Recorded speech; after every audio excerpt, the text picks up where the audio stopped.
everyone. Good day. We are now on our fifth episode of Usapang PSH podcast. So please subscribe and follow us in YouTube as well as in Spotify. Our topic for today will be discussed by no other than Dr. Marlon Go, our Secretary of the Philippine Society of Hypertension, and me, Dr. Alejandro Bimbo Diaz, as the PSH President, will talk about a very important matter. Ito yung mga nakikita natin, nakikita ko sa emergency room, nag-i-stroke dahil wala sa control ang blood pressure or uncontrolled hypertension. Pero you will read also na meron such as resistant hypertension o resistante alta pressure. Tatanungin natin si Dr. Marlon ko kung ano nga bang difference itong dalawang ito. How can we differentiate between wala sa control saka resistante alta pressure sa Tagalog or uncontrolled hypertension versus resistant hypertension. So good day, Dr. Marlon. Good day, mas good day sa iyo, Dr. Diaz. Yung tanong mo kung anong difference ng uncontrolled. Yes, i-define mo muna. I-define ko muna. So, yung uncontrolled at resistant, mention ko muna yung common denominator. Pareho sila referring to a condition wherein yung blood pressure target or goal hindi po pa na-achieve. Okay? So, pareho sila. Kaya lang, meron din silang mga distinction. Yung uncontrolled, para siyang umbrella, yung under that, may resistant. Actually, under pa ng resistant, may pseudo-resistant at saka true resistant. Yung talagang resistant talaga. Pseudo, parang buwad na resistant. Actually, meron pa isang bagong category yung ibang guideline tulad ng Thai Hypertension Society. Meron silang refractory. So, ang question is, kailan tayo magsasabi ng control, kailan resistant, kailan refractory? Okay, so Dr. Marlon, ang ating audience today is a mix of both, sabihin natin, general public as well as some general physicians. Kasi in the previous podcast, medyo nag-iba yung, meron kami mga topic na discuss na iba na yung mga threshold, iba na yung mga naging target ng ano yung dapat na target ng blood pressure. So, by numbers of definition of systolic blood pressure sa taas, sa diastolic blood pressure, ano yung number na dapat targetin para sabihin na kontrolado na ang blood pressure? Napaka-importante at magandang question yan. Okay? Kasi iba-ibang guideline, iba-iba ang cut-off or definition nila ng resistant hypertension. So think of uncontrolled, resistant, and refractory as a spectrum. Okay? Pag hindi na-control yung blood pressure mo or hindi mo na-reach yung target ng dalawang gamot, iba't ibang klase from different classes, uncontrolled. Pag tatlo na, in which one class is a diuretic, yung pampaihi, doon mo na tatlo o apat, doon mo masasabing resistant. Pag kailangan mo ng 5 or nakalima ka na iba't ibang klaseng gamot, hindi mo pa rin makontrol. Yun yung refractory. Hindi lahat ng guideline na may mention yung refractory. So, nakita ko lang yung sa Thai Hypertension Society. So, very important, yung sinabi Dr. Marlon po. But in real world, kadalasan, pag nakikita natin mga pasyente sa clinic, may factor ng tinatawag na white coat hypertension. Yung discuss namin ito for Dr. Morales last time. Na pag kung hindi sila magbibigay sa atin ng diary, pagdating sa pangay pala, ayos naman, kontrolado. Pero pag magpa-check up ka sa'yo, mataas. So, paano natin masasabi na ito ay fully controlled or uncontrolled hypertension? Kung pag sa bahay, Doc, okay naman, tama naman yung aking diet, ang pagkuha, accurate naman, validated naman yung blood pressure device. Pero pag nasa IU na ako, mataas. So, how will we deal with that? So, magandang tanong din yan, yung white coat hypertension. Pero white coat hypertension, isa lang yan sa dahilan. Bakit uncontrolled? Okay, dami pang uncontrolled. Kaya sabi ko nga, bago mo sabihin uncontrolled, meron tayong mga dahilan or causes or factors na dapat mong i-rule out na. Number 1, yung pagkuha ng BP. Dapat tama. Kasi accurate diagnosis starts with accurate measurement. So napag-usapan niyo na yan ni Dr. Atilano before during sa first podcast kung paano yung accurate. Hindi ko na i-ano yun. Number 2, number 1 cause, meron patient factor, meron din problema sa doktor na dumadamot. Ang patient factor, number one cause is non-compliance or non-adherence. Hindi talaga sunod-sunod ang pag-inom ng gamot. Okay? So parating sinasabi ng okay ang bibig ko yan, bukas na. parang gano'n. Hindi siya continuous ang Kasi hindi na-explain na merong forever sa hypertension. Especially, nakikita ko ngayon na yung because of the new guidance, dalawang gamot dapat para mas magandang control. So yung iba, nakikita ko, Dok, ininom ko na, ito lang, na isang klase ng gamot. Yung isa, okay naman, bukas na. So, is that a factor why it leads to poor control? As you can see, yung Philippine Society of Hypertension, pinakita sa mga previous researches na every May up to September, ginagawa namin ito screening. Nakita namin na bumaba over the last 3 years ang control rate ng high blood pressure sa Pilipinas. Dati-dati, 20 to 30%. Ngayon bumaba, lalo na ng 20 to 15%. Kaya mas marami tayong nakikita ng cardiovascular crisis, stroke, heart attack, chronic kidney disease. Is this a factor? It's a factor. Okay. But this boils down to the physician factor. Okay? Balik ako muna sa patient factor, ha? Yung patient factor, yung hindi napo-comply, hindi adherent. Maraming dahilan yun. Cost. 3 C. Cost. Yung gastos. Mahal. Number 2, complexity. Sa dami ng tablets na iinumin mo, very complex, hindi mo masatandaan. Okay. Number 3, yung complication or side effect. Okay. So yung sinasabi mo na combination therapy, kaya mga guideline, nire-recommend na yung single pill combination. Kasi pag pinaghalo mo yung dalawang klaseng gamot sa isang tableta, solve mo na yung cost kasi mas mura kaysa bumili ng dalawa. Yes. Solve mo yung complexity, hindi na maraming tablet ang iinumin mo, isa na lang. Okay? Solve mo rin yung complication. Kasi for example, yung calcium channel blocker nakakamanas. Diba? Yan ang problema nila.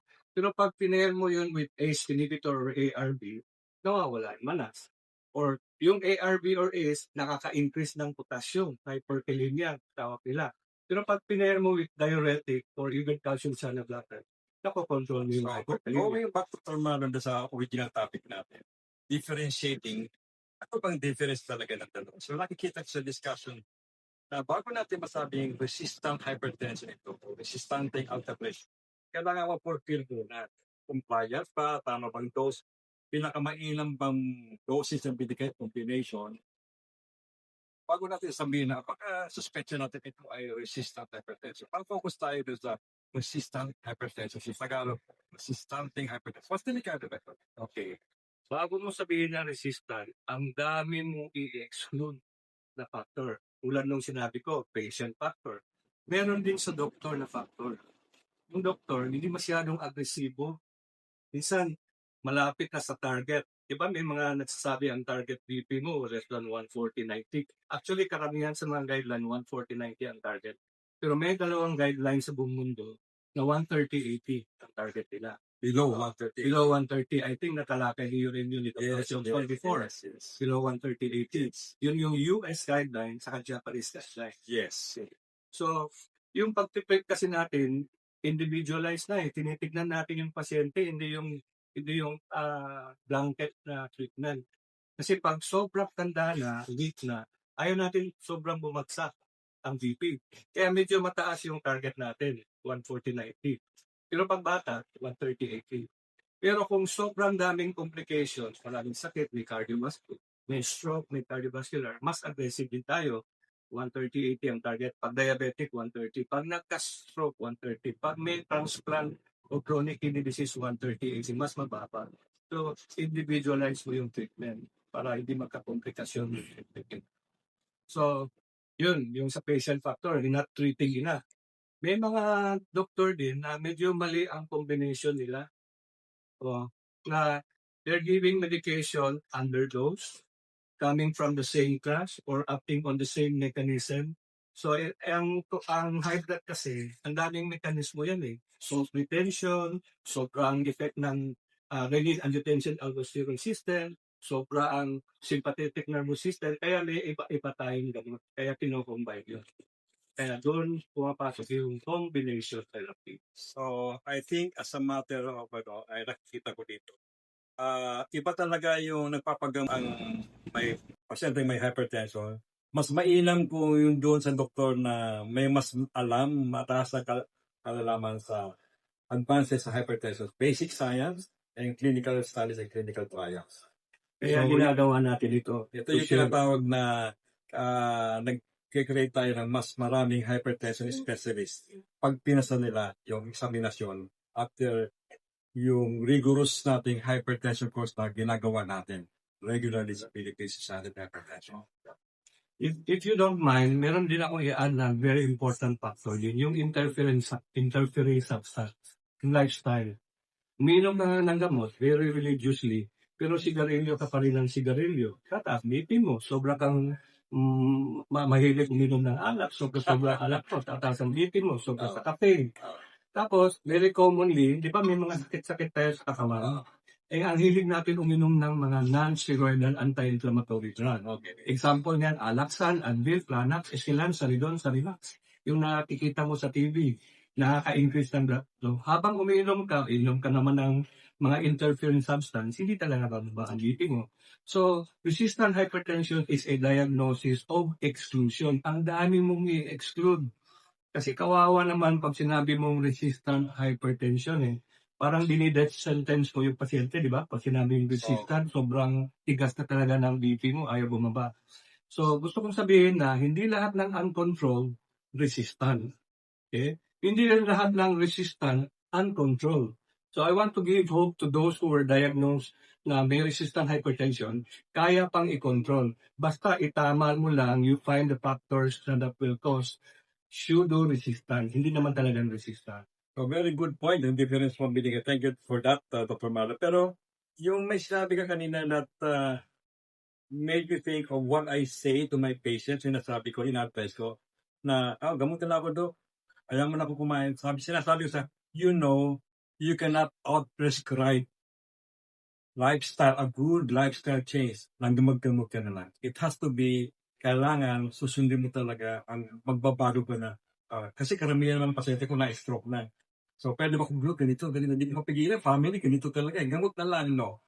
Ang babaguhin natin yung pamilya nyo talaga. Sila mag-a-adjust sa'yo. Kung ito yung pagkain nyo na maraming noodles, maraming ganito, babaguhin talaga natin ito. Yes. So, importante, a good lifestyle modification is paramount in the success of controlling blood pressure. Hindi lang gamot. Tama. So, yung pagkain, yun yung pinaka-basic na nakakain natin. Sobrang alat, sobrang tamis, sobra sa uric acid. Diba sa Philippines, every now and then may fiesta. Good point. Very good point ang sinabi mo, Dr. Marlon, sinabi mo kanina. Hindi lang sobrang alat, sobrang asukal. So, hindi kasi masyadong na-emphasize yan. Too much sugar is also connected to hypertension. Tama ka dyan.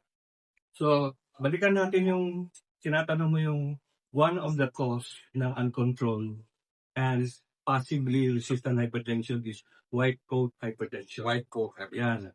So, yung hypertension kasi, may mga pattern yung blood pressure natin. Pag nasa clinic ka, normal ang blood pressure mo, umuwi ka sa bahay, outside of the clinic, normal pa rin, then you are truly normotensive. Yes. Pag high blood ka sa clinic, high blood outside of the clinic, you are truly hypertensive. Now, pero pag high blood ka sa clinic, hindi naman, normal naman pala sa bahay, yun yung tinatawag na white coat hypertension. May kabaliktaran din ng white coat, yung masked hypertension. Na-discuss na yan ni Dr. Dante Morales. Actually, because of that, nakakatuwa, meron ko na-discover na pasyente na nung na-stroke siya, nag-hemorrhage siya, sa hospital, normal ang blood pressure niya. Kaya kami, saan galing hemorrhage mo?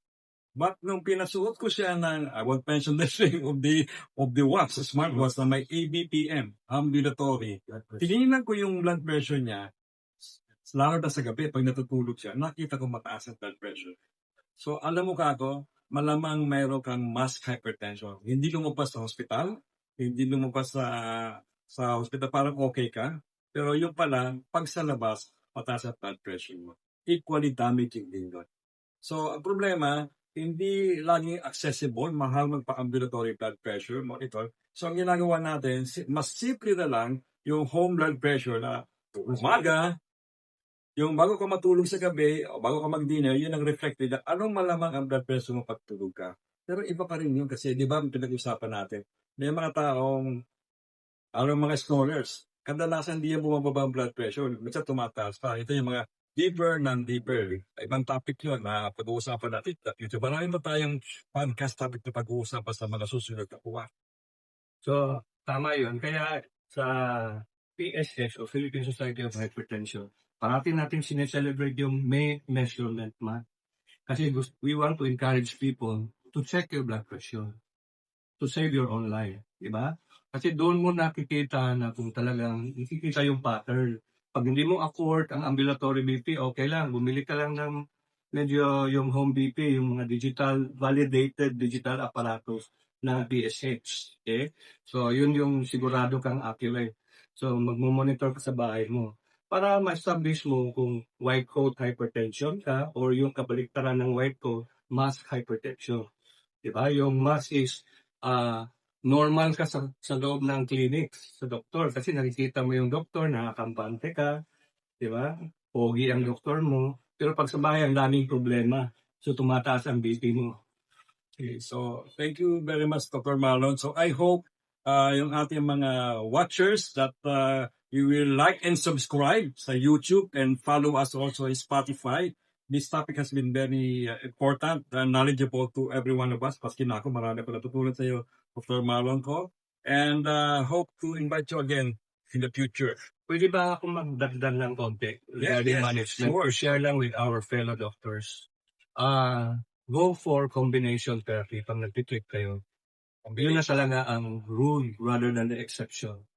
So sa combination therapy kasi, nai-improve mo yung blood pressure control. Bakit? Normally kasi, yung blood pressure control, if you look at the statistics ng iba't ibang hypertension guideline, around 30% lang. But if you use combination therapy, lalo na single pill combination, you improve the control to 60%.